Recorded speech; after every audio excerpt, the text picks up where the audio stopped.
James Turner for the untouchable true school sports. Let's go, baby. Bow! Be careful what you wish for because it can become a reality. Yeah. The untouchable True School Sports Empire proudly presents something the boxing game's missing. Hey, what's going on? It's your boy BT, and I came here to talk some boxing with the thousands of True School Sports subscribers. All right, so this is a very serious video for a very serious topic, and it's funny because here on YouTube over the years, I've seen a lot of negative videos about Al Haymon, and just to raise my hand, I've made my fair share of videos critiquing Al Haymon and PBC and things that I wish they would do better for the sport of boxing. You know, we all have our opinions. I think no promotional company is perfect. For every problem you can find with Al Haymon, you can find a problem with Eddie Hearn, Bob Arum, Goldwood Promotions, and every other promoter. So let's just get that established here on True School Sports. But normally speaking, here on YouTube, I would say the majority of things that are posted about Al Haymon are negative because Al Haymon doesn't really talk in like the public, so he leaves a lot to the imagination. And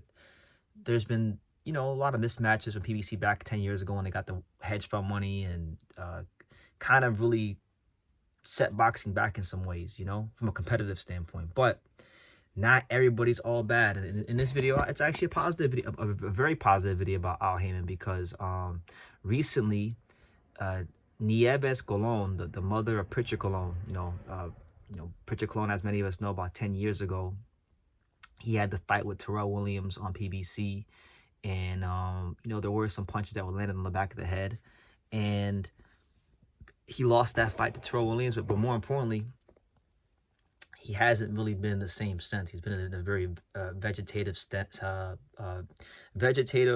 state since that fight. And it's been that fight, more than any other fight in boxing over the last decade, is the biggest reminder of how harsh and how cruel the realities of our sport can really be. So she came out basically and she wrote a thank you letter to Al Haymon, where she basically stated, and I'll leave the article for you guys in the description so you can check it out and come to your own conclusions and read it for yourself. But she pretty much said that Al Haymon has covered her Prichard Colon's medical bills since the fight, has supported any sort of treatment that he needed, so much so to the point that she was able to quit her own job and her own business to make sure that her son is taken care of and accounted for. And she makes it very clear that this is this could only be possible with Al Haymon's generosity and kindness to do this. So, you know, credit to Al Haymon. You know, I think not everybody's all bad, you know, and I think this is a very, very noble thing, because let's just call a spade a spade. How many times I know so many fighters, like for example, like I know John the Iceman Scully. He's a former fighter. He's in good health, you know.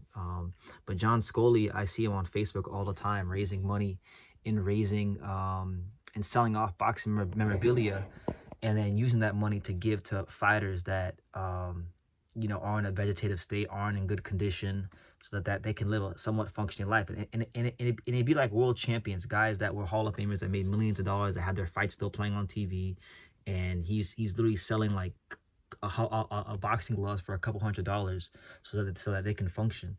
And that's it shouldn't be that way, you know. And a lot of these fighters fought for Bob Arum and Don King, so I'm not trying to criticize Bob Arum and Don King, but a lot of their fighters maybe weren't looked after boxing.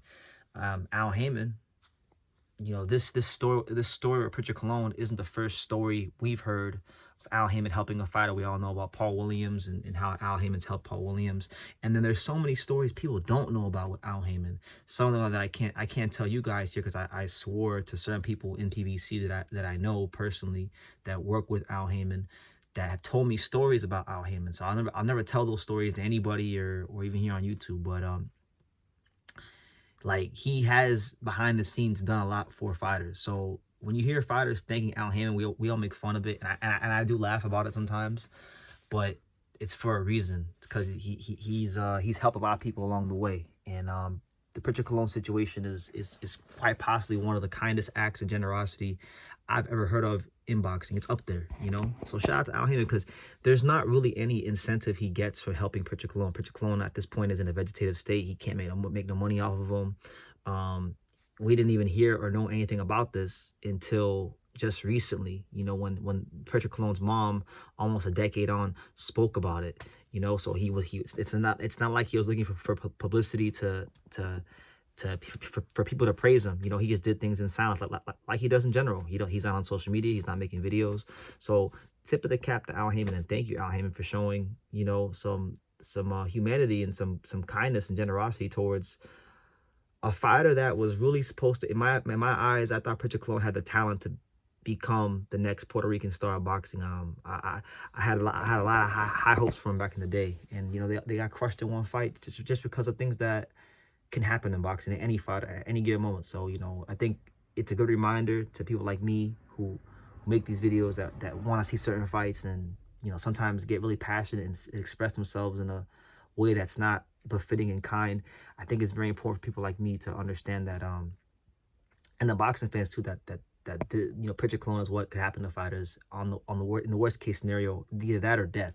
So have respect for the fighters. And yeah, as far as Al Haymon is concerned, I also saw Eddie Reynoso repost the screenshot of the article, and he said, and I quote, "Mr. Al Haymon is the best." So yeah, that's what it is. Al Haymon deserves some praise and some credit. And I've heard so many things from people that I know at PBC, because I know a lot of good staff members at PBC, and boxing people at PBC, and you hear stories and they don't even sound real sometimes, how crazy some of these stories are. But trust me, this is one of many. So yeah, shout out to Al Haymon, and God bless Prichard Cologne and his family and everything. I really did enjoy his career, like before the Troy Williams fight. I vividly remember Prichard Cologne fighting very often on PBC. I remember him fighting like Vivian Harris and certain guys 10 years ago. I really did enjoy his time in the sport, and I do think that like he had real potential. But hey, God has a plan. He's the best of planners, and I'm sure this is all serving a greater purpose in the end. So yeah, that's the news. Prichard Cologne's mom speaks out about Al Haymon behind the scenes covering all the medical expenses for Prichard Cologne. And last thing, I almost forgot about this. Last thing I wanted to say, and this might be the most pertinent and important point in the video, so if you made it this far, please, thank you. Hit the like button. Thank you for listening. The reason why I think Al Haymon has this heart for Prichard Cologne, and why he's had a heart for other fighters like Paul Williams and other fighters who I won't mention, but I've heard stories about, is because his brother, I think it's Bobby Haymon, I think was his name, Bobby Haymon, he fought Sugar Ray Leonard back in the 70s or the 80s. He was like a tough little gatekeeper, journeyman type opponent, and Sugar Ray Leonard beat the brakes off of him, and he left boxing with nothing, absolutely nothing. Promoters took advantage of him, just a casualty, and just a casualty of the exploitation of the boxing industry. That's what he was. And I think Al Haymon getting a first-hand experience on that, it's given him a heart for certain fighters like Prichard Cologne, like Paul Williams and others. So when we criticize maybe Al Haymon overpaying fighters, the root cause of him having to quote-unquote overpay fighters, which boxing is a hard sport. If there's ever a sport where a fighter should get overpaid, it is in boxing, because there's no fighters unions. There's no way looking after these guys when it's all said and done. So they should get as much as they can while they're here. I get it. But when I say overpay, I mean like paying above the market value for a fight, which inflates bigger fights that are more competitive and makes it harder to get those fights done. So that's the problem from the boxing fan standpoint. But when we criticize these overpays of Al Haymon, I think his brother, Bobby Haymon, and how he was exploited in boxing is the root cause of all this. And I think the same thing why he's helping these fighters out after retirement, after tragic incidents, his brother is the root cause of that. So, yeah, thank you, Al Haymon. Leave your comments down below. Make sure you guys take the time to subscribe. Check out the article. It'll be in the description. And like I say in every single one of these videos, you can love me or you can hate me. But I'm just a kid from Daniel. So until next time, take care, guys. Thank you for watching another video on the untouchable True School Sports Empire. For more great boxing content just like this, make sure you guys click right over here. Keep watching my boy BT put on the best interviews out here.